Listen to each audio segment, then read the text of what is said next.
It's that time again, guys. Yeah, you can probably guess what this is. We've seen that before. Come on. Wait for it. Wait for it. Boom! Super Star Wars, Return of the Jedi. Yeah, I told you I'd get to it eventually. Hey guys, Reek of the Master, Episode 1, etc. Pretty much the menu looks exactly the same as it did in the last game. If we go to the options menu here, we see everything is the same. We get the difficulty, the sound, and the control pad. I'm gonna go on easy again. Like, this is the easiest game in the series, but I'm a little bitch. Now I should start this bitch, because I just used bitch twice, which makes me awesome. A long time ago in a galaxy far, far away. Star Wars! Yeah, I'm not going to read the wall of text like I have in every other Let's Play, because it really gets redundant after a while. You should know the story by now. I mean, it's Star Wars. If you're watching this, you probably have seen the series already, or you've played the games at least, and if you're that interested, then you can just read it up online or just watch the damn movie. One of the two. I don't care. So, you may be asking yourself, hey, Riku, why did it take you so long to start this game? I mean, it's the end of the series. Aren't you excited to finish it? Well, let me tell you something there, youngster. I am really lazy. That and my laptop has also crashed twice in the past 6 months. Don't trust Gateway. And so I've been without a computer for a while, but I'm determined to finish this Let's Play before the laptop decides to crash again, if it does.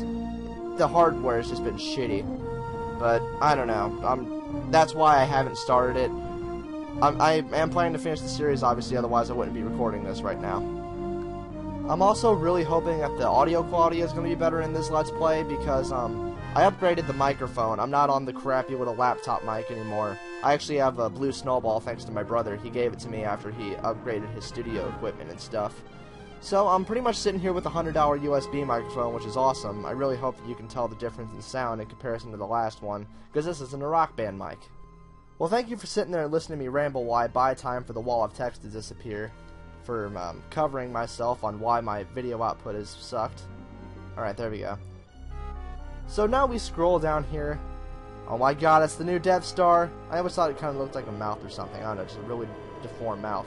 And these graphics are really good for 1994, I just gotta say. I mean, that looks legit. Ah, crap, sorry. You can see me adjust my sound. Commander, I hope for your sake the new Death Star will be completed by the time the Emperor arrives. He is not as forgiving as I am. Yes, Lord Vader, we shall double our efforts. Meanwhile, on Tatooine, Luke, Leia, and Chewie race in the land speeder toward Jabba the Hutt's palace to rescue Han Solo. And after all this introductory bullshit, that's what this first level's gonna be. We're just racing in a land speeder to go rescue Han at Jabba's palace. So you can see it's a Mode 7 level. It's the only game in the series, I think, that has started off with a Mode 7 level, which is kind of cool. Obviously, it didn't happen in the movie, and they just took liberties because they needed to, but I thought it was kind of cool. It's an okay level. It's a lot harder than it looks because you think you can make it across some of those gaps, but you really can't. I have a few scrap recordings where I retardedly fall down thinking that I can get past, so that's why I'm really cautious in this area. The green things on the back of the speeder, that's a boost. It's on your control pad. If you don't do it, then you really can't get past jack shit, so you really need to use it and hold it down. I wish I could tell you what it was, but again, I'm on a keyboard, not on a controller, so therefore, you're kind of fucked. You can pretty much figure it out through a trial and error process. It's one of 4 buttons. You really can't fuck it up too bad. As dawn approaches, Luke, Leia, and Chewie begin to climb up the mountainside toward the palace of Jabba the Hutt. And this will take us to the first actual level of the game. So as you can see here, we can choose Luke, Chewie, or Leia. I hate Leia, so I'm just going to choose Chewie for this one. I'm going to demonstrate all of them, but I hate Leia the most out of all these characters that we can use.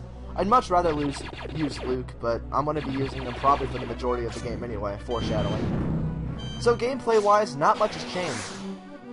Chewie's graphics remain the exact same, minus his little one-up icon or whatever at the top left.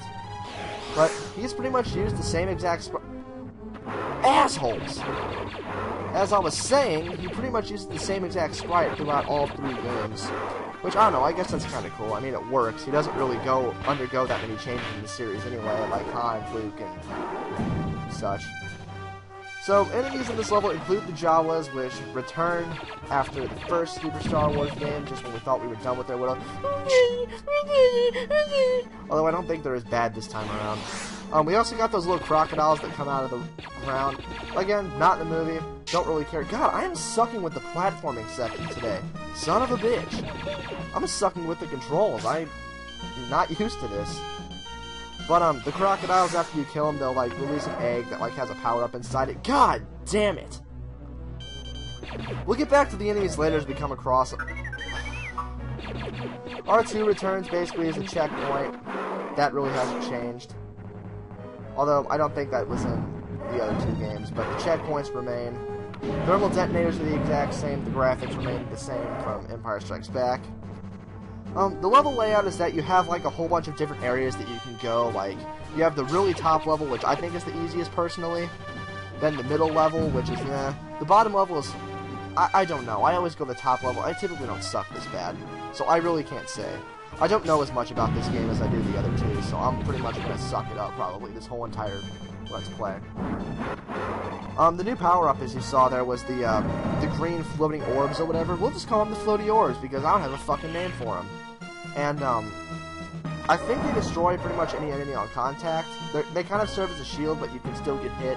But they'll basically aid you in killing your enemies, which is kind of cool, I guess. Rebel coins. Collect 100 of them and you get an extra life. They don't give you points anymore, which I guess that's fine, because the points really don't matter. Anyway, go up here to the next area. Those birds are assholes. Jesus Christ. They're worse than the birds in the first game, because the other birds couldn't pick you up. They just knocked you off of shit. Anyway, another new power-up. You go hyperspeed. It's pretty awesome. You can pretty much just jump over anything. It reminds me of, like, the Speed Shoes and Sonic the Hedgehog or something. I don't know. So we got the boss coming up here. Just step on this platform that'll drop rocks, and occasionally they'll drop hearts too, so you can replenish your health before the boss. Another thing, make sure that you take out these little turrets or whatever up there before the boss. This boss isn't really that difficult, but they get annoying after a while if you don't take them out, so just do it. It's not that difficult. So anyways, the boss, Jabba's door droid. Remember that from the movie? Except for he wasn't as aggressive as he is this time around. He gets a 2 out of 10 if you're playing as Chewie, or a 4 out of 10 if you're playing as Leia or Luke, who are melee-based. And that's right, I brought back the rating system from Castlevania because, you know what, I missed it. It was a good rating system, and if you don't like it, then that sucks, because I'm still planning to use it. So he has 2 attacks. He'll shoot lightning like he's doing right here, and then he'll just flail around all over the place and cause rocks to fall everywhere like an asshole. When he shoots the lightning, just position yourself to where you can shoot him diagonally. He won't hit you if you're Chewie. And if you're Luke or Leia, just spin jump into him. And don't get yourself hit, because that'd be retarded. And whenever he flails around, just use your spin attack if you're Chewie, because then you'll be invulnerable to damage. If you're Luke and Leia, again, just spin jump all over the place. That's really the only strategy I can come up with them. So, that was pretty easy. And in the next episode, we'll be actually going into Jabba's palace. So, I'll see you guys then.